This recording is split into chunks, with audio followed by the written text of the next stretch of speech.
Siemanko, dzisiaj pozostajemy nadal w klimacie motoryzacyjnym, ale tylko się zamknę w pokoju, żeby nikomu nie hałasować, ale dzisiaj będziemy upalać, bo będziemy upalać na symulatorze, a bardziej będziemy sobie rozmawiać o tym. O mojej przygodzie z sim racingiem, o tym, czego mnie nauczyła i przez co też stałem się w jakiejś części na pewno dużo lepszym kierowcą. Nie można oczywiście mówić o sobie, że jest się dobrym kierowcą, ale lepszym. Pogadamy sobie też o możliwościach sim racingu i oczywiście o tym, co ciekawi na pewno każdego, czyli o cenach. Na początku zerknijcie na mój symulator, bo od ostatniego filmiku, w którym wam go pokazaliśmy wraz z Kubą tak pokrótce, zaszło kilka zmian, jest jeszcze kilka planów. To jest w sumie trochę jak projekt samochodu, to się nie kończy, nie? To trzeba ciągle rozwijać, ciągle nowe rzeczy dorzucać, żeby się działo więcej, żeby było więcej możliwości, także zerknijcie. W ten sposób to się prezentuje teraz. Doszedł drugi monitor, żeby tutaj sobie ogarniać jakiegoś streama, czat, ewentualnie właśnie nagranie, jak będę wam też nagrywać z monitora w tym filmie. Doszedł mikrofonik, żeby była lepsza jakość w razie jakiegoś tam streamowanka. Głośniki, które w sumie fajnej imersji dodają, bo tam z tyłu, tam gdzie jest powiedzmy silnik, tak, słychać dźwięk. I ze zmian to w sumie na tyle. Co mam w planach, to aby te dwie kierownice, które są dodatkowe, zawiesić tutaj na ścianę, żeby zrobił się trochę porządek. Tak teraz specjalnie je piznąłem na ziemię, a tak to gdzieś sobie leżą na oknie. Więc czas zasiąść i porozmawiać, tylko musimy sobie zrobić klimacik w pokoju, musimy zgasić światło, żeby się oczy nie męczyły tak za bardzo. Zawieszę was na statyw i porozmawiamy. Póki zaczniemy sobie upalać, zapraszam was do komentowania tego, co chcielibyście zobaczyć u mnie na kanale związane z sim racingiem. Może jakieś challenge z ekipką, może jakieś ligi sobie pojeździmy, a może trochę teorii, poradników zakupowych, coś takiego, jakieś testy może nagramy. I też zwróćcie uwagę na rozstaw kamer, czy jest wszystko git, bo tak na szybko to trochę przemyślałem i nie wiem, czy widać to, co chcecie zobaczyć podczas jazdy. Jeżeli będziecie chcieli zobaczyć coś więcej, to też dajcie znać, jakoś następnym razem inaczej trochę ustawimy tą kamerkę. Na początek przejedziemy się po PGE narodowym, czyli po rundzie z ostatnich Drift Masters z finałów. Troszkę sobie już na niej pojeździłem, także coś potrafię. I przy okazji opowiem wam o mojej przygodzie z sim racingiem. Na początku pełen opór, żeby nie było siary, nie?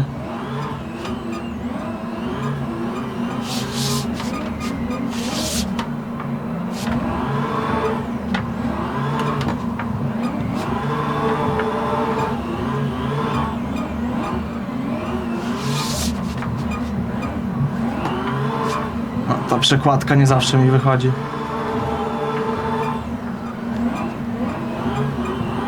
No, jakoś to siadło. Także moja przygoda z sim racingiem zaczęła się jakieś 6 lat temu. Co prawda nie jeździłem dużo, ale regularnie. Przez te 6 lat przejechałem jakieś plus minus w wszystkich tam możliwych symulatorach, z których korzystałem, około 600 godzin. Myślę, że to dużo. Czego nauczyłem się przez ten czas, to na pewno poprawnej pozycji za kierownicą i poprawnego operowania kierownicą. Akurat w drifcie to operowanie kierownicą jest dość specyficzne.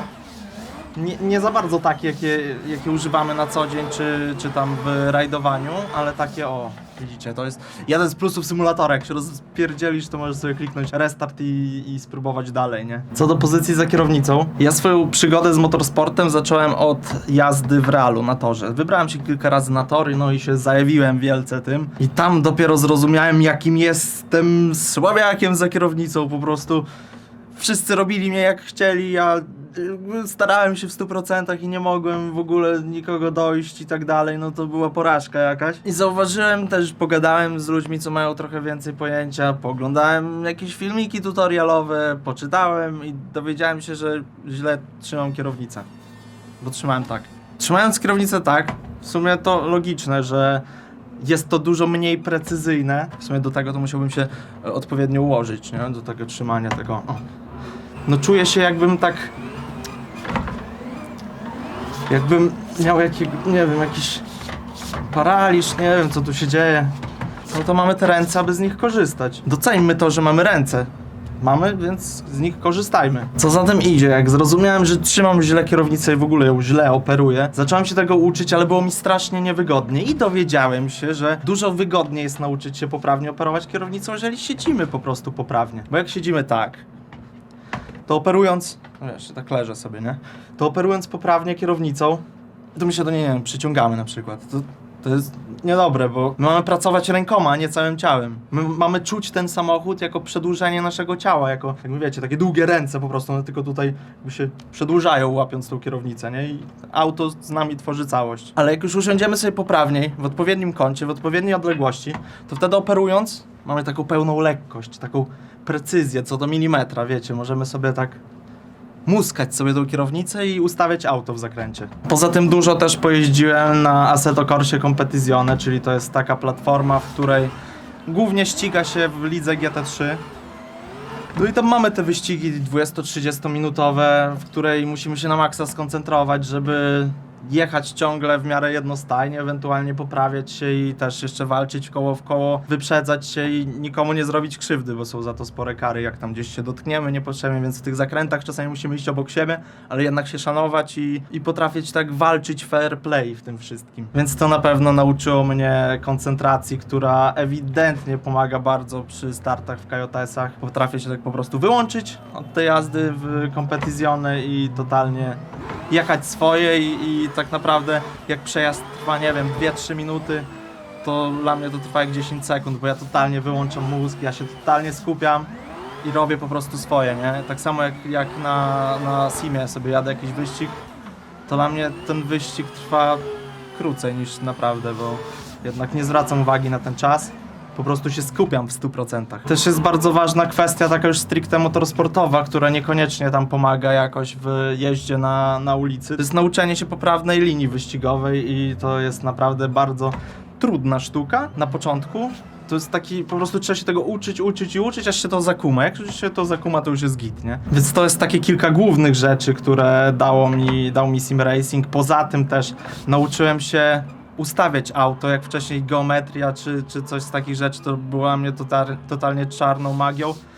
To teraz jadąc, ustawiając rajdówkę na geometrię, to ja potrafię powiedzieć, co tam mi nie pasuje, co chcę poprawić, gdzie chcę mieć na neutralnie, gdzie chcę mieć zbieżnie, rozbieżnie i tak dalej, jak chcę, żeby na danym odcinku, na danym rajdzie mi się auto prowadziło. Ale to już jest taka, mi się wydaje, wyższa szkoła jazdy, bardziej taka inside'owa, już motorsportowa, nie? No i to wszystko, czego nauczyłem się na sim racingu, na pewno dało mi wiele do myślenia, też jazdy po torze w realu dało mi wiele do myślenia, że po prostu nie jesteśmy idealnymi kierowcami i za dużo oglądaliśmy się szybkich i wściekłych i no trochę musimy szanować swoje życie i czyjeś i myśleć przede wszystkim na drodze, bo czasami naprawdę niewielka prędkość wystarczy, żeby zrobić sobie czy komuś biedę. Ale ewidentnie odkąd zacząłem jeździć, ja zacząłem jeździć na sim racingu trochę później niż zacząłem jeździć na torach w realu i to zdecydowanie dało mi, że ja mniej jeździłem w realu, ja praktycznie w realu w ogóle nie trenowałem. Wiadomo, no każdy trening to jest dodatkowy budżet, nie zawsze ten budżet jest i ja zamiast trenować w realu, to trenowałem na simie i progresowałem o wiele szybciej,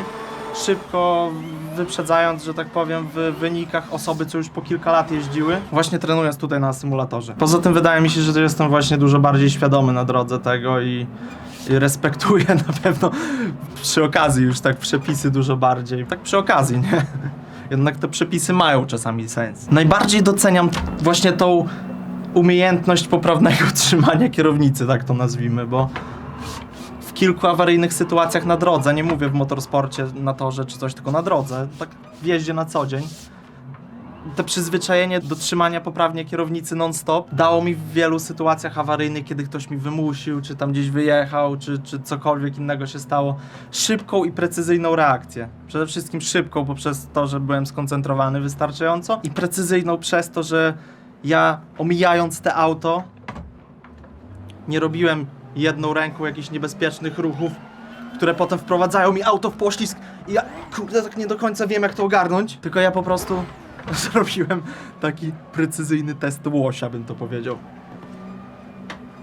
Dużo precyzyjniej i to na pewno pomogło mi wiele razy na drodze. Mógłbym takie sytuacje wymienić, ale no było ich sporo na pewno.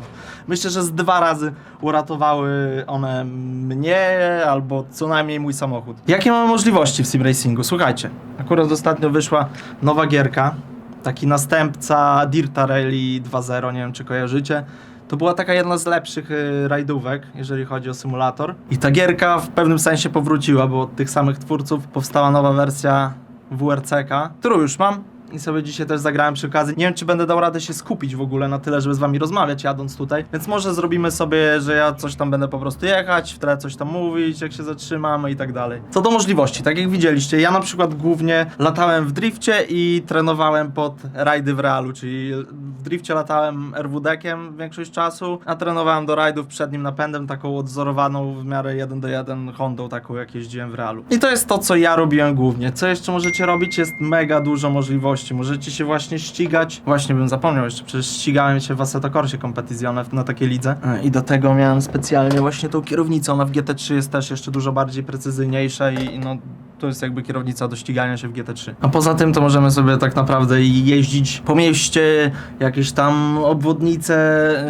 też Shutoku można sobie pojeździć po obwodnicy japońskiej i powyprzedzać auta, jeżeli kogoś to jara. Mamy na przykład Eurotracka też, możemy sobie ciężarówką pojeździć, też czasami jeździmy, bo fajny chillout na tym jest. No i jakieś tam już mniejsze, bardziej sim arcade'y, czy nawet gierki arcade'owe, o których dzisiaj nie rozmawiamy. Jakbyśmy mieli porównać upalanie na symulatorze do upalania w realu, to podobieństw jest wiele i różnic też jest wiele. Przede wszystkim ceny. Na pierwszy rzut oka może się wydawać, że ten sim racing wcale nie jest taki tani. Zależy jaki budżet tak naprawdę chcemy na to przeznaczyć. Może być i tani, może być i drogi. Jeżeli mamy mały budżet, no to porównując mały budżet na sim racing i mały budżet na motorsport, to sim racing wychodzi dużo taniej. Bo jednak mamy ten jednorazowy zakup i tak naprawdę jak coś się zepsuje w aucie, którym jedziemy, no to klikamy restart i jedziemy jeszcze raz, a no w realu jednak musimy uważać. Też trenując, ucząc się jeszcze tego, wiadomo, że popełniamy więcej błędów, jest więcej tych wpadek. A symulator to właśnie taka idealna, dobra platforma do nauczenia się, wyzbycia się większości tych błędów, żeby potem w realu kosztowało nas to dużo mniej. Jeżeli weźmiemy pod uwagę te droższe symulatory, tak jak u mnie, to wszystko tutaj razem z komputerem kosztowało 35, prawie 40 tysięcy. Za tyle to już możemy sobie tak upalać budżetowo w realu. Ale jeżeli bierzemy pod uwagę już profesjonalną rajdówkę czy profesjonalny driftowóz, no to jest kropla w morzu, a możliwości są podobne. Też ważną kwestią, co dużo osób porusza, jest to przestawienie się z symulatora na real i z reala na symulator. Zdecydowanie ciężej jest przestawić się jeżdżąc wcześniej w realu, a potem na symulatorze, niż jeżdżąc na symulatorze, a potem w realu. Dlaczego? No to jest logiczne. Jazda w realu daje nam dużo bodźców, bo poza tym, co czujemy na kierownicy, to czujemy jeszcze na sobie i tak naprawdę widzimy dużo więcej. Jak chcemy zobaczyć więcej na Simie, to możemy też kupić sobie gogle VR, takie jak mam na przykład, ale rzadko z nich korzystam, bo czasami robi mi się niedobrze. W związku z tymi bodźcami, jak zaczynamy na sim racingu i już przyzwyczaimy się do tego, że wyobrazimy sobie te brakujące elementy, czyli przeciążenia, poprzez poprawne ustawienie kamery, poprzez poprawne ustawienie kierownicy i na niej czujemy tak minimalnie, dosłownie ona daje nam znać o tym i my to już sobie więcej jakby wyobrażamy i czujemy te wszystkie przeciążenia, to potem wsiadając do auta, przesiadając się już umiejąc coś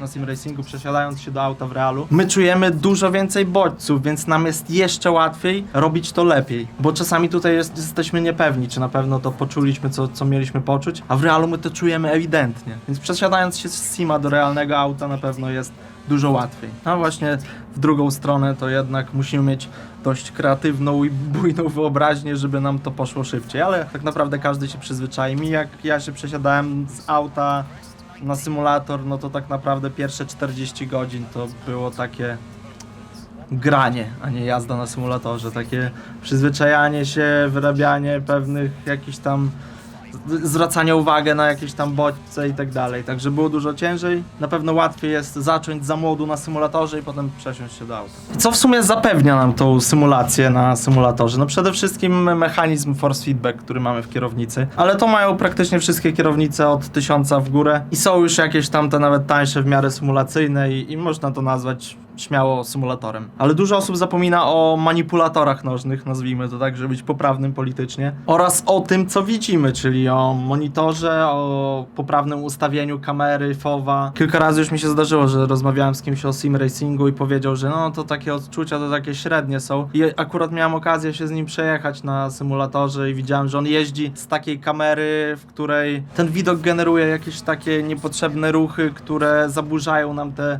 czucie auta przez to, co widzimy na monitorze. Najważniejsze jest to, że obraz był przede wszystkim właśnie taki stabilny, żeby te wszystkie zmiany i przesunięcia na aucie były od razu widoczne, a nie jakoś tam tłumione przez ten ruch kamery, który coś tam nam jakby filtruje trochę. Więc ważne jest dobre ustawienie kamery i manipulatory nożne. Bo te najtańsze takie plastikowe to mają dużo mniej precyzji.